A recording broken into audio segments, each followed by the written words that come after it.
శ్రీ మహాగణాధిపతయ నమః. ఐం మహాసరస్వత్యే నమః. శ్రీ లలితాంబికాదేవియే నమః. ద్వాదశ రాశుల యొక్క ఫలితాలు మే నెలకు సంబంధించి ఈ మే నెలలో అంతా కూడా ఎలా ఉండబోతున్నాయి, 12 రాశుల వాళ్లకు వాళ్ళ యొక్క స్థితిగతులు ఎలా ఉండబోతున్నాయి ఏమిటి అనే దాని గురించి ఇప్పుడు తెలియజేస్తున్నాను. మకర రాశి వాళ్లకు ఈ మే నెల అంతా కూడా ఎలా ఉంటుంది అంటే చాలా బాగుంది, యోగవంతముగా ఉంటుంది అని తెలియజేస్తూ ఉన్నాను. ఆత్మవిశ్వాసంతో ముందుకు పోతారు, అనుకున్న పనులు అనుకున్న సమయానికి పూర్తి చేసుకుంటారు, ఆరోగ్యము బాగుంటుంది.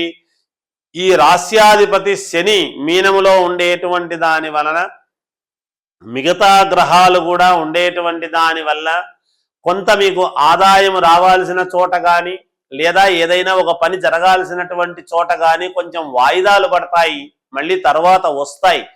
వెంటనే రాలేదు అనేటువంటి మానసికమైనటువంటి ఆందోళన చెందుతారు, కానీ తప్పకుండా మీకు విజయం లభిస్తుంది. దూర ప్రాంతాలకు వెళ్ళి వస్తారు, సంతోషకరముగా ఆ ఆనందాన్ని కుటుంబ సభ్యులతో పంచుకుంటారు.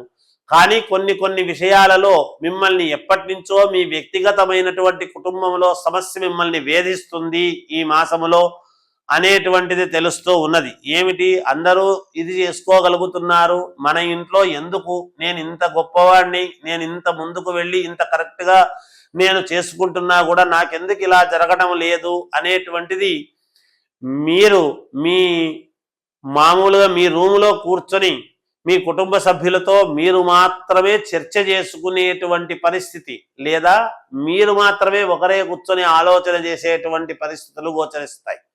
అట్లాంటి సమయంలో దైవము మిమ్మల్ని కాపాడతాడు, తప్పకుండా మీకు విజయం లభిస్తుంది. కానీ కొంత బాగా కావాల్సినటువంటి వ్యక్తి మిమ్మల్ని వదిలిపెట్టిపోయినందుకు గాను ఈ మాసములో మీరు చింతించేటువంటి ప్రయత్నం చేస్తారు అనేది స్పష్టమవుతూ ఉన్నది. మీ మనస్సుకు తెలుస్తుంది. కారణం ఏదైనా కావచ్చు, అరే నేను ఈ వ్యక్తిని పోగొట్టుకున్నాను అనేటువంటి భావన మీ మనస్సులో ఏర్పడుతుంది అనేది తెలుస్తూ ఉన్నది ఉన్నటువంటి గ్రహస్థితుల యొక్క ఇది. ఎందుకంటే ఏదైనా ఒక రాహువు అనేటువంటి వాడు ఇలా వచ్చినప్పుడు, ఆ రాహువు పోయినప్పుడు మళ్ళీ ఎలాగైతే గ్రహణము వీడినట్టు అవుతుందో మీ మనస్సుకు ఇంతకాలము ఉండేటువంటి ఒక ఇది అది పోయి మళ్ళీ మీరు ఒక ఉన్నతమైనటువంటి ఆలోచనలు చేసి మీ కీర్తి ప్రతిష్టలు దశ దిశలా వ్యాప్తమయ్యేట్టుగా మీరు అడుగులు ముందుకు వేస్తారు, తద్వారా మీరు విజయాన్ని పొందుతారు అనేది తెలుస్తూ ఉన్నది. ఇంట్లో ఎవరికైనా ఒకరికి అనారోగ్యము అనేటువంటిది సూచనప్రాయముగా తెలిసే పరిస్థితులు ఉన్నాయి. జాగ్రత్తగా ఎదుర్కోండి, మేలు జరుగుతుంది. శుభ్రత ఎక్కువగా పాటించండి, సమయానికి తిండి నిద్ర అనేటువంటిది పెట్టుకోండి. అకాల నిద్ర అకాల భోజనం అనేటువంటిది ఉండకూడదు అనేది తెలుస్తూ ఉన్నది. మీకు కూడా ఉన్నట్టుండి నరాలకు సంబంధించినటువంటి చిన్న ఇబ్బంది కలగవచ్చును, కానీ అది చిన్నదే.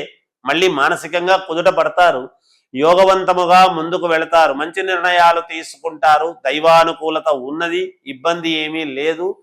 అంతేకాకుండా అన్ని రంగాలలో ఉండేటువంటి వాళ్లకు చాలా యోగదాయకముగా ఉన్నది అనేటువంటిది తెలియజేస్తూ జయోస్తు.